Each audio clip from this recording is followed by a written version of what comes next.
Lorsque de tes propres forces, avec ton propre effort, tu veux faire bouger les choses, alors tu vas t'épuiser. Parce qu'en ce moment-là, pour que les choses continuent de bouger, il faut que toi, tu continues de te stresser. Il faut que toi, tu continues d'appliquer l'effort personnel.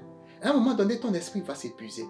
Et c'est ça, tout ce que nous entendons comme des maladies d'épuisement professionnel, des maladies d'épuisement mental, d'épuisement émotionnel et tout le kit. C'est le contrôle mental qui amène tout ça. Parce qu'on a constamment peur.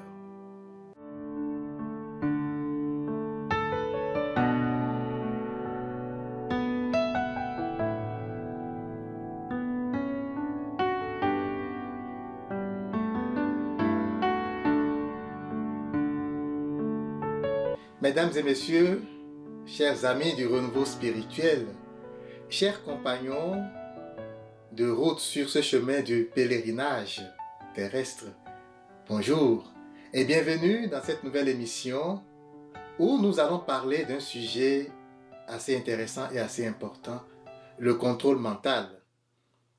Alors, voyez-vous, la plupart des maîtres spirituels sur cette planète abordent ce sujet du mental et de l'ego. Non pas parce que le mental est négatif ou indésirable, mais parce que le mental est quelque chose, est une sorte d'énergie dont la vocation première est de déstabiliser ou d'amener une sorte de déséquilibre ou de désharmonie. Le mental est une sorte d'énergie qui amène plus de turbulence, plus de mouvement dans ce gouvernement spirituel par lequel nous vivons ici sur cette terre et peut-être même au-delà. Le contrôle mental, c'est un sujet important parce que c'est quelque chose que nous vivons à chaque instant de notre vie. Regardez tout autour de vous, dans les activités quotidiennes. Regardez tout autour de vous, dans les mouvements, dans les va-et-vient des personnes qui vous entourent et dans vos propres mouvements internes. Que de contrôle. Nous voulons tout contrôler. Nous voulons nous assurer du dénouement de toutes les situations. Alors, prévoyons-nous quelque chose pour demain? Il faudrait s'assurer que cela se passe bien. Le ciel s'assombrit-il? Il faudrait s'assurer que la tempête qui s'en vient ne soit pas nuisible pour nous. Un médecin nous prévoit-il une opération, une chirurgie ou une intervention quelconque médicale? Il faudrait s'assurer que nous avons la chance de survivre. L'homme bat toujours des ailes. L'homme danse toujours au rythme de cette énergie que nous appelons la peur de l'inconnu, la peur du lendemain, la peur du qu'en dira-t-on, la peur de ci, la peur de ça. Et notre propension à vouloir contrôler tout dans notre vie s'inscrit justement dans ce mouvement de peur. La plupart des gens sur cette terre vont prendre des décisions qui sont basées sur la peur plutôt que sur l'amour. L'amour, c'est la paix. L'amour, c'est la joie. L'amour, c'est la quiétude. Et l'amour, c'est la bienveillance. Alors, voyez-vous, lorsque nous sommes dans le contrôle mental, on ne s'en rend pas forcément compte. Mais nous baignons dans des eaux sombres. Et notre esprit est souvent troublé. La question qu'on se pose ici, c'est est-ce qu'on a besoin du contrôle mental? Le tout dépend de votre niveau de conscience. Dans l'absolu, nous avons tout ce qu'il nous faut pour mener une vie harmonieuse, épanouie et heureuse sans le contrôle mental. Je m'explique. La plupart des gens en ce monde pensent qu'ils sont seuls. Ils sont envoyés sur cette terre pour passer un un laps de temps à faire des expériences et ils sont laissés à leur propre compte, ils sont délaissés, ils sont tout seuls à vivre. Et ils se disent, mais j'ai des problèmes, personne ne me vient en aide. Mais pensez-vous que nous sommes vraiment seuls ici et que personne ne nous soutient? Regardez simplement le cœur qui bat dans votre poitrine. Ce cœur, organe physique, bat tout seul. Et notre vie physique dépend de ces battements cardiaques. Quand ils s'arrêtent, eh bien, notre vie physique s'arrête. Mais pensez-vous qu'il y ait un quelconque sujet ou objet en ce monde qui soit en mouvement tout seul? La vie est un mouvement, voyez-vous. Dans les Saintes Écritures, Saint Paul dit, en lui, nous avons la vie, le mouvement et l'être. La vie même est un mouvement. Tout bouge. Et la physique quantique l'a démontré. Les atomes, les particules subatomiques en mouvement perpétuel. En mouvement perpétuel. Les particules subatomiques en mouvement perpétuel. La vie est un mouvement. Mais Tesla l'a dit, Nikola Tesla, tout est énergie. Donc la vie qui est un mouvement est soutenue par l'énergie qu'est la vie.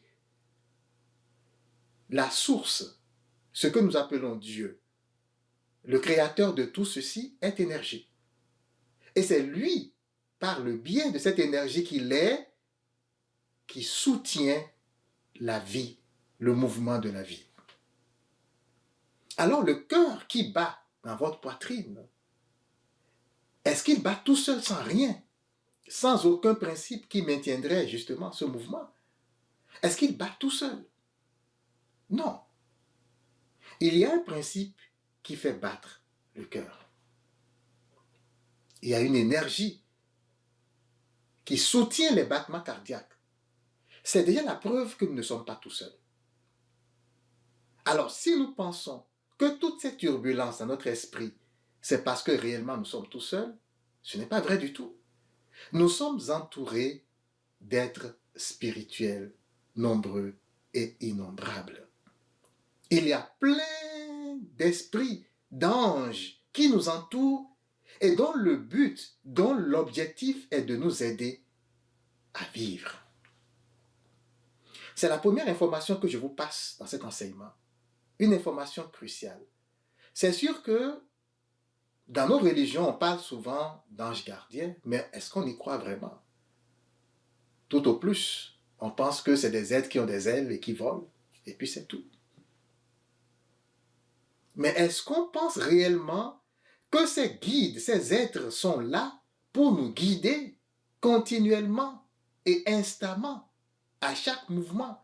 Est-ce que nous pensons que ces êtres sont là-bas et que nous sommes ici et que nous devons prier ces êtres, ces guides, ces anges pour que ceux-ci nous aident? Voilà une ignorance qui nous amène bien de déboires, qui nous conduisent à des situations difficiles à gérer. Dieu est en nous. Et il faut vraiment que cette vérité résonne dans votre être. Il faut vraiment que cette vérité résonne dans chaque cellule de votre corps. Dieu est en toi. Dieu n'est pas ailleurs qu'en toi. Dieu est en toi. Dieu est en chaque chose qui t'entoure. Dieu est partout, omniprésent, omniscient, omnipotent. Et nous devons prendre conscience réellement de cette vérité, chers frères et sœurs. Mais Dieu qui est en nous a un certain nombre de divisions énergétiques. Chaque fréquence énergétique ayant un certain rôle. Nous sommes ici dans ce monde physique pour faire des expériences. Nous faisons partie de Dieu.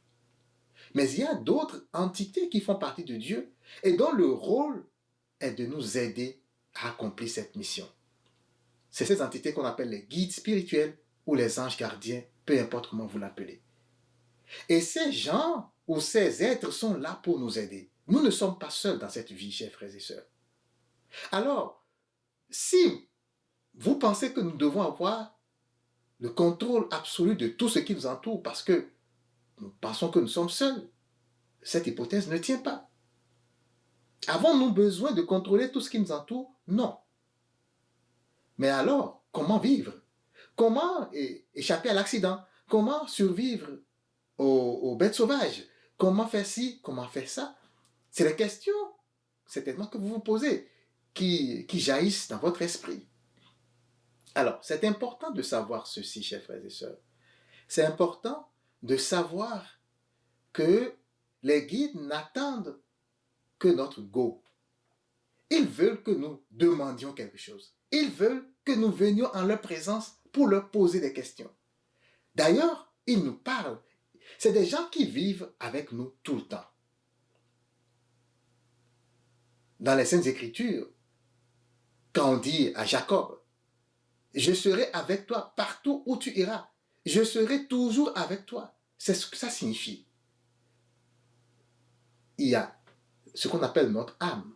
Et notre âme, il n'y a qu'une toute petite partie qui s'incarne pour vivre ici ces expériences. La plus grande partie est dans le monde spirituel. Et la plus grande partie qu'on appelle le soi supérieur, son rôle c'est de nous aider. Son rôle c'est d'être tout le temps avec nous. En fait, de vivre chaque instant, chaque seconde, chaque tierce de vie, de vivre ça avec nous. C'est son rôle. Mais nous sommes toujours dans le contrôle mental. Et qu'est-ce que le contrôle mental nous apporte comme déboire? La peur, les énergies négatives, le doute. Le contrôle mental nous empêche, vraiment nous empêche d'avoir accès au message de ces guides. Parce que lorsque tu es dans ton mental et que tu fais que des calculs, c'est l'ego qui agit. C'est vrai que ces calculs sont faits sous l'égide de la peur. Et en ce moment-là, qu'est-ce qui arrive? C'est que c'est de tes propres forces. C'est par un effort personnel que alors tu parviens à faire bouger les choses. Mais en physique, on le sait, pour que un objet soit en mouvement, il faut qu'il y ait un principe qui lui applique certaines forces. Et tant que la force est appliquée, dans le vide justement, l'objet sera toujours en mouvement. Mais lorsque la force cesse de s'appliquer à cet objet, l'objet, à un moment donné, peut s'arrêter. Surtout, dans le vide absolu, il va toujours continuer. Mais on sait que notre vie n'est pas du vide absolu. Il y a des frottements. Et les frottements, justement, ce sont ces situations qui viennent en résistance à la vie harmonieuse que nous désirons mener. Lorsque de tes propres forces, avec ton propre effort, tu veux faire bouger les choses, alors tu vas t'épuiser. Parce qu'en ce moment-là, pour que les choses continuent de bouger, il faut que toi, tu continues de te stresser. Il faut que toi, tu continues d'appliquer l'effort personnel. À un moment donné, ton esprit va s'épuiser. Et c'est ça, tout ce que nous entendons comme des maladies d'épuisement professionnel, des maladies d'épuisement mental, épuisement émotionnel, et tout le kit. C'est le contrôle mental qui amène tout ça. Parce qu'on a constamment peur. Alors, tout ce que je viens de citer, comme symptômes, entraîne les maladies. Le cancer, la bipolarité, les maladies de Parkinson, et j'en passe. Toutes ces maladies qu'on appelle incurables viennent justement de là. Le contrôle mental. Et ce n'est pas pour rien que le Christ nous dit, vous ne pouvez pas adorer Dieu et Mammon. C'est quoi Mammon? Mammon, c'est l'entité qui représente toutes les richesses matérielles. C'est l'entité qui représente le monde physique. Si vous vous adonnez à cette entité, que votre ancrage se trouve dans cette entité, ce qui va arriver, chers frères et sœurs, c'est que vous serez toujours dans le mouvement de l'esprit. L'esprit sera toujours en train d'être inquiété parce que le matériel est mort. Nous sommes dans un monde physique dont le but est de nous aider à faire des expériences et non à vivre. C'est comme si vous allez dans un aire de jeu et vous avez des jouets qui sont en plastique ou en bois ou en métal, peu importe. Ces jouets qui sont des solides qui vont vous aider à passer du bon temps à jouer. Ces jouets ne peuvent pas vous faire vivre. Mais ce sont des outils que vous êtes appelés à utiliser pour vivre. L'argent, les richesses matérielles, la position sociale, le pouvoir, tout ce qui est construction de ce monde, chers frères et sœurs, ne sont que des outils que nous sommes appelés à utiliser pour faire des expériences. Vous ne pouvez pas adorer ces outils, chers frères et sœurs. Être toujours dans le mental, dans les calculs, être toujours en train de se stresser, c'est être en adoration du monde, être en adoration de ces outils que Dieu nous donne pour pouvoir faire des expériences. Quelqu'un ne va pas dormir parce qu'il veut cette position sociale, il veut ce poste. Quelqu'un ne va pas dormir parce qu'il a tellement d'argent et il ne veut pas en perdre. Quelqu'un ne va pas dormir parce que si, parce que ça. Le contrôle mental. Et pourtant, il y a des anges qui sont là. Il y a des guides qui sont là pour nous guider, pour nous dire, vous n'avez pas besoin d'être tout le temps dans le mental. Le mental nous est donné pour comprendre certaines choses. Lorsque nous faisons des expériences, nous pouvons chercher à comprendre pour que ces expériences aillent en profondeur dans notre âme. L'intelligence nous est donnée, le cerveau nous est donné pour ça, pour comprendre certaines choses, pas pour chercher à contrôler les choses. La question qu'on pourrait se poser, mais si je ne contrôle pas, est-ce que je peux quand même mener une vie harmonieuse? Il suffit, chers frères et sœurs, de faire l'expérience. Commencez à faire attention à la petite voix qui vous parle. Il y en a pour tout le monde. L'intuition, c'est quelque chose que tout le monde a. Tout le monde est intuitif. Tout le monde a des guides spirituels qui tentent, vaille que vaille, à le guider. Alors, commencez à faire attention à cette petite voix qui est en vous. Commencez à essayer de le suivre, lui faire confiance. Délaissez un peu les calculs. Et vous allez voir que cette petite voix est toujours à l'heure. Toujours à l'heure. Il n'y a rien qui lui échappe parce que nos guides sont encore plus intimes à nous-mêmes que nous-mêmes. Ils connaissent tout de notre vie, chers frères et sœurs. Lorsque vous vous battez dans des eaux troubles, c'est des problèmes par ici, c'est des problèmes par là, telle personne tente de me piéger, telle personne est contre moi. Toutes ces affaires, les anges gardiens le connaissent. Les anges gardiens les connaissent. Toutes ces affaires, ils le savent. Ils savent que tu es troublé à cause de tel ou de tel problème, chers frères, chères sœurs. Les anges gardiens le savent. Et tout ce qu'ils te disent, c'est ce que le Christ a dit. Viens à moi avec tous ces soucis. Au lieu de chercher le contrôle mental, au lieu de chercher à contrôler tout ça avec ton mental, et t'inquiéter, allez voir tel expert, viens à Jésus.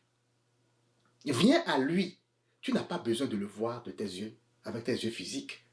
Tu n'as pas besoin de le palper avec tes doigts, tes mains, pour savoir qu'il est réel.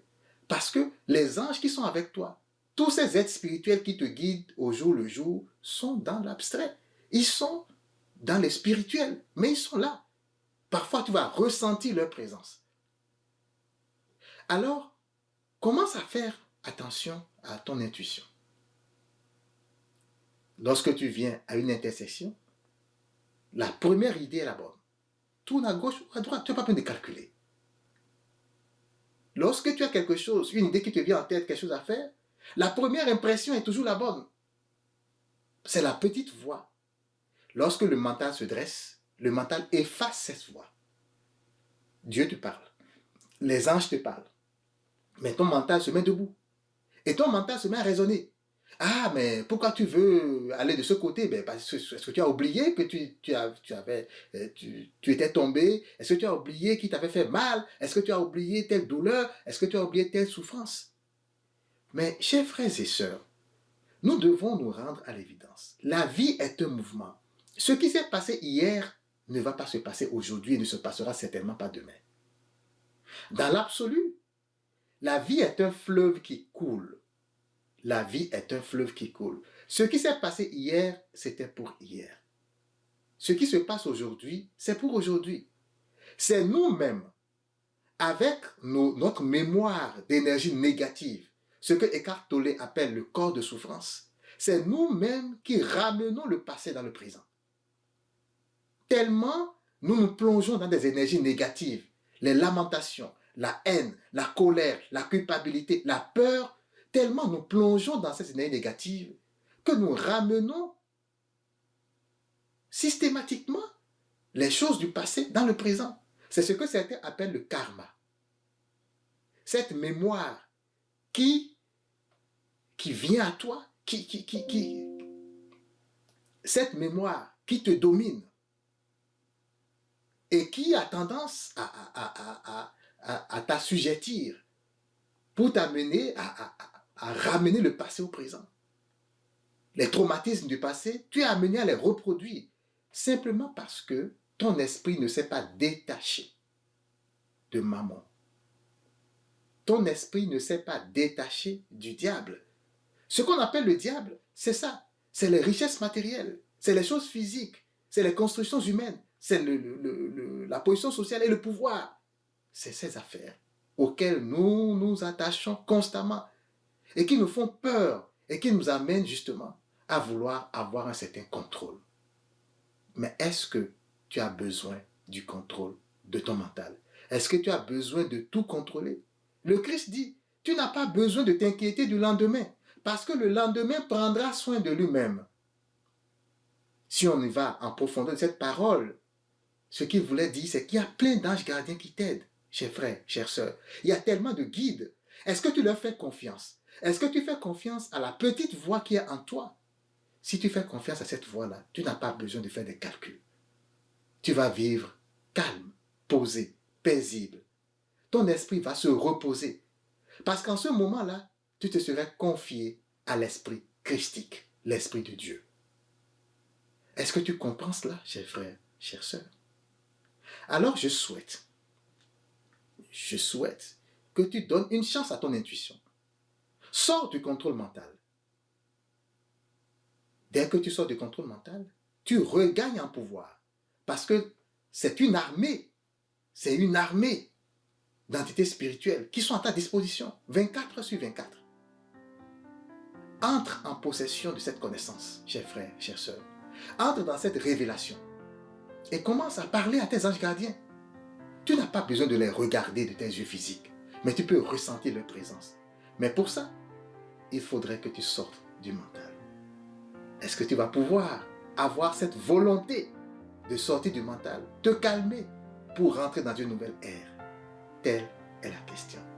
Et moi je prie l'Esprit divin qui t'inspire, qui continue de t'inspirer pour que sa lumière devienne la lumière de ton chemin et que ta vie puisse littéralement être bouleversée en positif par cette connaissance, cette vérité qui donne vie, qui libère. Sois béni.